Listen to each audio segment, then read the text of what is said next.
If only I could turn back time.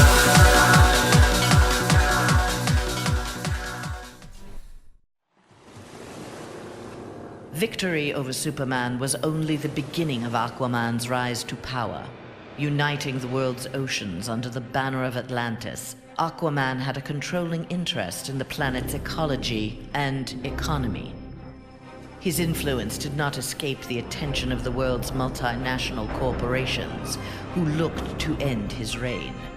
Villains lured by the promise of big money to assassinate the King of Atlantis pursued him relentlessly. But Aquaman's popularity served him well. The world's citizens rose up in anger against those who would quell Aquaman's influence. The threat abated, a groundswell of support began for a united Earth under Aquaman's command.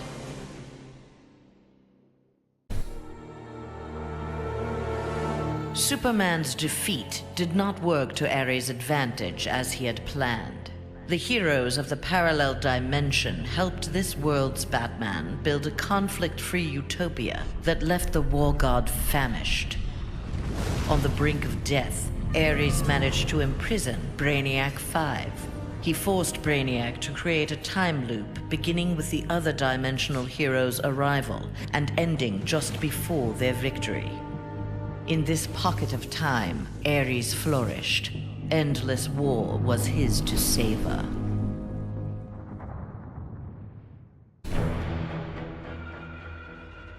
Superman had been a fool to believe Bane would willingly accept a subordinate role in the One Earth government. With the High Counselor out of the way, true leadership could begin. Though they lacked intelligence, Bane found in Sinestro and Black Adam inspiring examples of ruthless, absolute authority. They reciprocated his regard for their talents. The three former villains regained control of the planet and formed a ruling triad that would be uninterrupted until the next phase of Bane's plan.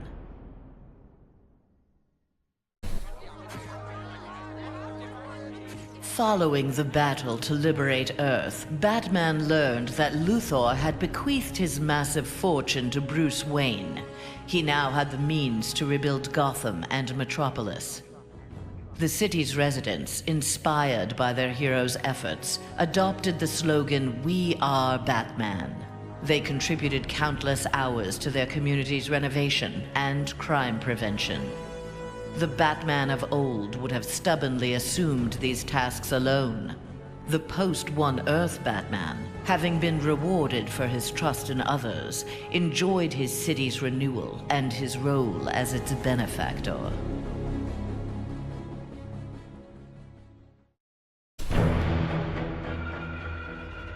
The defeat of Superman taught Black Adam one thing. Most of Earth's denizens were too weak to adopt Kahndaq's visionary form of government. He returned to his homeland with a new plan. Combining their energies, Black Adam and his Empress Isis created a mystical barrier around Kahndaq. There they reigned in peace, their country an oasis in the wasteland of human civilization. A true oasis once Black Adam had destroyed all other life on Earth.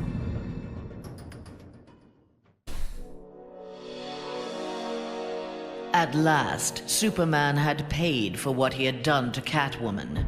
Feigning allegiance to his regime had cost Selina her beloved Batman and her best chance at happiness.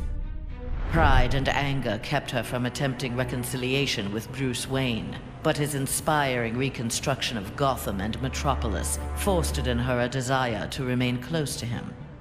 Until she was ready to approach him again, she did her part to keep Gotham's streets clear of crime. Nascent underworld organizations had both the Bat and the Cat to fear.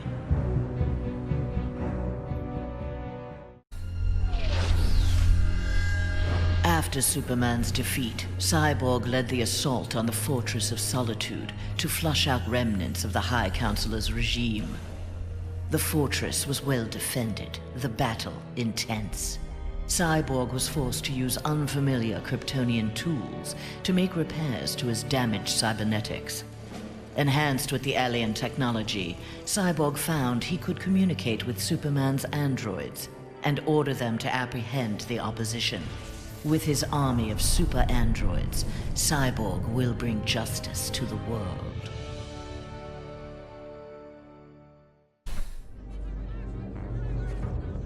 With Superman's regime toppled, new governments formed to take its place.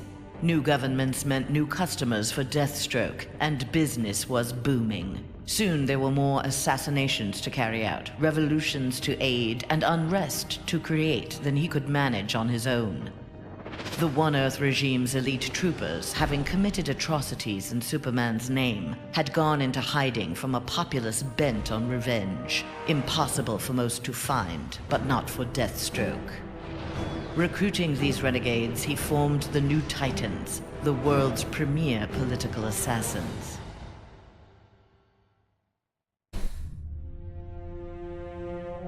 Free of Superman's control, Doomsday eradicated the remaining metahumans. He then manipulated technology in the abandoned Fortress of Solitude to terraform the Earth. It soon resembled prehistoric Krypton. At last, it felt like home. After a few years of exterminating humanity at his leisure, however, Doomsday needed a challenge. Having assimilated Superman's ability to fly, he headed for a nearby space sector. He had heard rumors of an opponent worthy of his attention, a Caesarian mercenary with a taste for violence. Doomsday was eager to meet this Lobo in battle.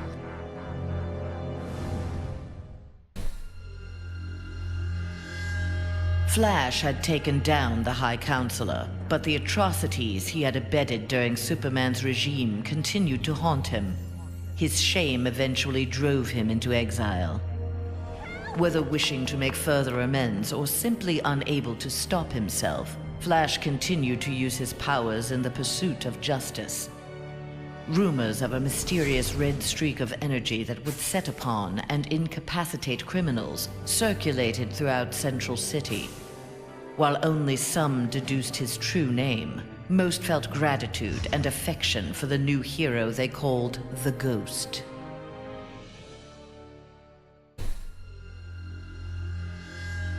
After the fall of Superman, Green Arrow visited the Star City of this parallel Earth. His counterpart was one of the first heroes to fall in the battle against Superman, one of the first to object to the Man of Steel's new tactics and reasoning. A memorial erected in Star City's Orchid Bay served as a reminder of the need to fight oppression regardless of the odds.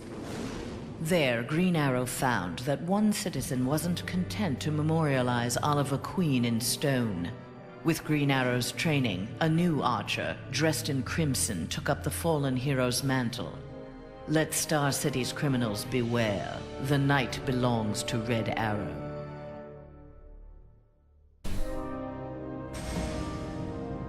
Mere days after returning to his Earth, Green Lantern, in an event mirroring his ascension to the core, witnessed the crash landing of an alien ship.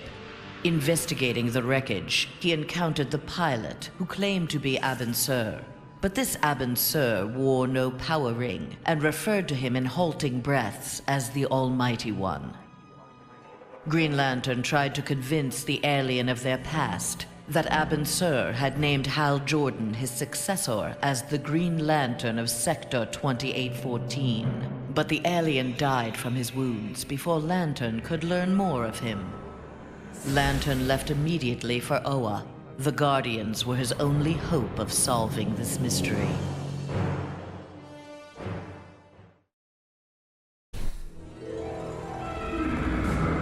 The defeat of Superman filled Harley with confidence. She knew what she was capable of and knew what she wanted.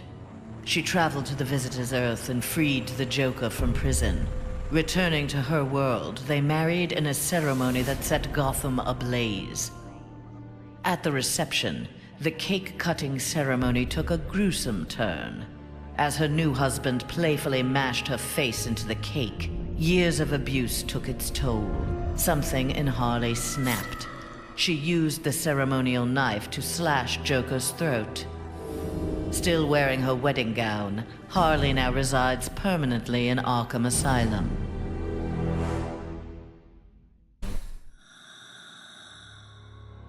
Free of his brainwashing, Hawkgirl exacted revenge on the High Counselor for murdering her husband, Hawkman. She was nevertheless sent to prison for her role in the regime. One night, she awoke hovering above her cot, glowing with eldritch light. An instant later, she stood at the bottom of a shallow crater. There, she found the source of the light, a meteorite of pure nth metal. As she touched it, the meteorite sprung to life, encasing her in nth metal. The new armor made Hawkgirl invincible. Her first act, vengeance against those who had helped Superman capture Hawkman.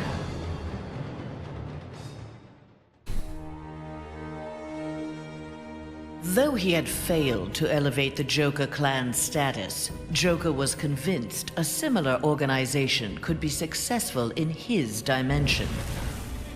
Joker used a series of devastating terrorist acts to frighten the populace, then convinced the more gullible among them that he was the path to security. The new Joker clan soon had millions of members worldwide and committed regular anti-government attacks, wreaking havoc on the global economy.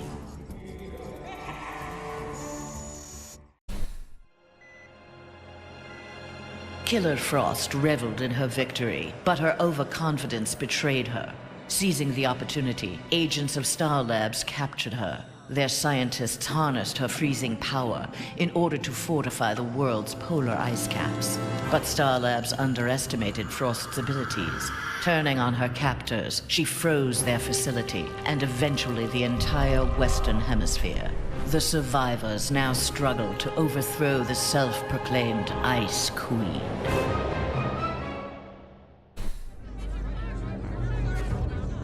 A win against this world's Superman was greatly satisfying, but its aftermath would be sweeter still. Luthor had traveled to this dimension to convince its residents that he was their Luthor, who had miraculously survived the High Counselor's globally televised attack on him. Beloved before, the triumphant Luthor was now worshipped. He was elected President of the United States, but soon looked to further consolidate his power.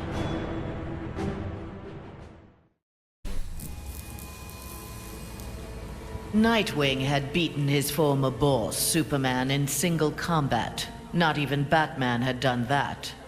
His thirst for conflict grew. He began challenging anyone who crossed his path. Nightwing's belligerence eventually drew the attention of Sinestro. His corps was always in need of new recruits, and the young human seemed able to inspire great fear. Sinestro had his suspicions confirmed when a yellow power ring found its way onto Nightwing's finger.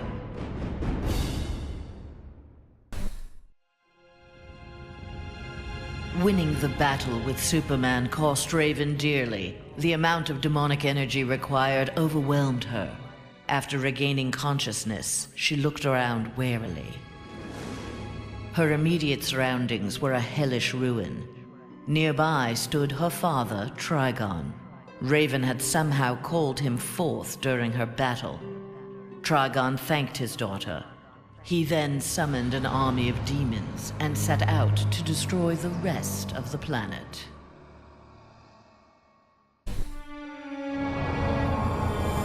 Following the events in the parallel dimension, Shazam's fellow heroes returned home. But an alien virus contracted during the transfer created in them acute mental instability. They turned on their fellow crime fighters in a deranged fury. Alone and desperate, Shazam shared the power of the Word with his adopted brothers and sisters. Their purity of heart gave them courage. The army of Shazam incapacitated the former heroes. Eventually, they took the place of the Justice League as primary defenders of Earth.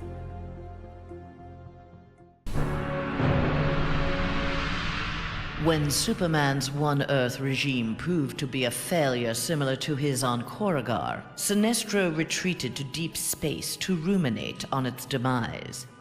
Fear had long seemed the most powerful of the emotions with which to bring order to the universe, yet it had not been enough. Desperate, Sinestro hurled the might of the Sinestro core against the life entity, keeper of the White Power Battery. Ultimately victorious, Sinestro now wielded the power of a White Lantern. No adversary could possibly withstand him. The light of the Green Lantern core would be the first he would extinguish.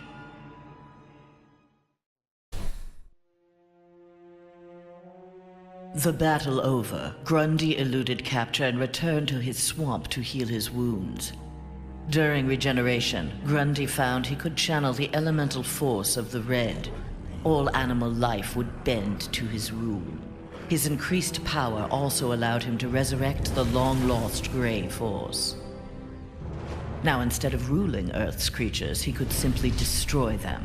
After defeating the world's heroes, Grundy turned Earth into his version of paradise. He now rules over a gray and lifeless planet.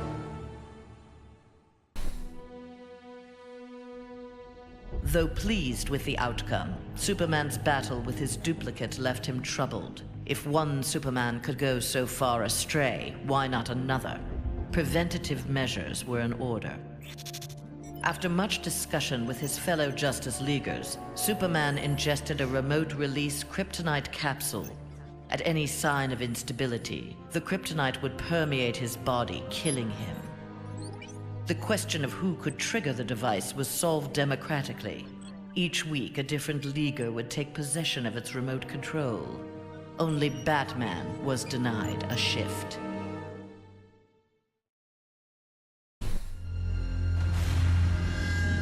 Wonder Woman returned home to find her dimension in ruins. Aware of Superman's despotic rule of the parallel dimension, the gods of Olympus vowed to preemptively eliminate the metahuman scourge from their world.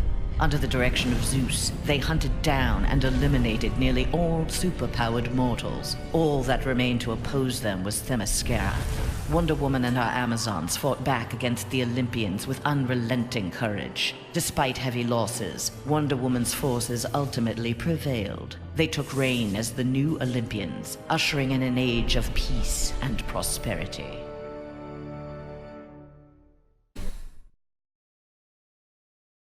Not all heroes were destroyed by Superman. Some were actually created by him.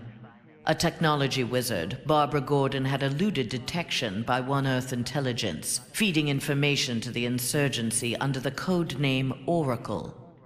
But after the regime's murder of her father, Gotham Police Commissioner James Gordon, Barbara channeled her anger into a new alter ego. Sensing the right opportunity to strike, she attacked Superman directly.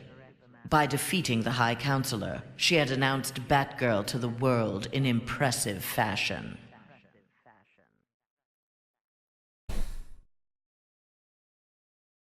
There was no shortage of vendettas during Superman's reign, and no shortage of bounties for Lobo to collect. He became one of the richest men in the universe by assassinating those who ran afoul of the High Counselor. Lobo's already massive ego inflated along with his rising wealth. Lobo searched for an assignment worthy of his abilities. With so many super-powered beings already dead at his hand, however, bounties were scarce. Lobo decided to use his wealth to create his own ultimate contract.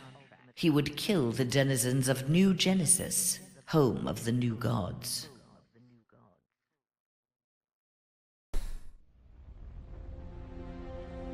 The defeat of Superman was a relief to Zatanna. During the regime, she and Dr. Fate had taken advantage of Superman's vulnerability to magic and turned the Tower of Fate into a sanctuary for Superman's enemies.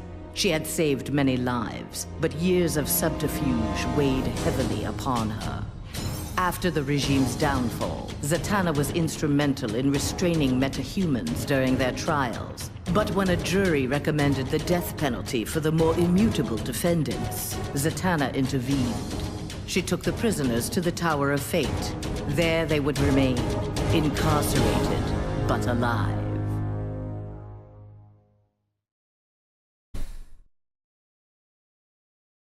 Free of the Phantom Zone at last, Zod's first order of business, Superman's defeat, had been accomplished. Now his revenge could be fully realized. His time in the Phantom Zone had allowed Zod to learn its secrets. He had even learned from one of his fellow residents how to call forth small pockets of it at will. After introducing Superman to its mind-numbing emptiness, Zod claimed the High Counselorship and began to rebuild Earth in the image of mighty Krypton.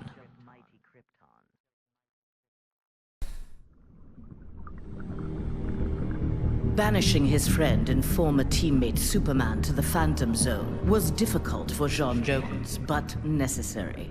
As the One Earth regime had formed, J'onn, ever the outsider, had chosen to watch from a distance to bide his time.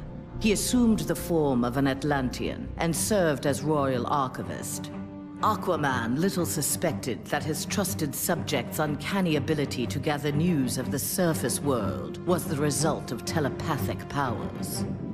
When J'onn learned that heroes from a parallel dimension were aiding Batman's insurgency, he assisted as well, leading rescue operations in Metropolis and Gotham after Superman's rampage.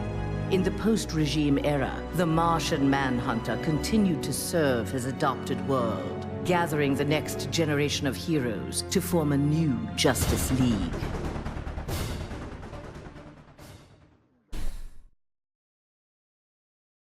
The fool in the red cape had been dealt with. Now Scorpion would learn how he came to this place. Heretofore, only the sorcerer Quan Chi or the fallen elder god Shinnok could have summoned him.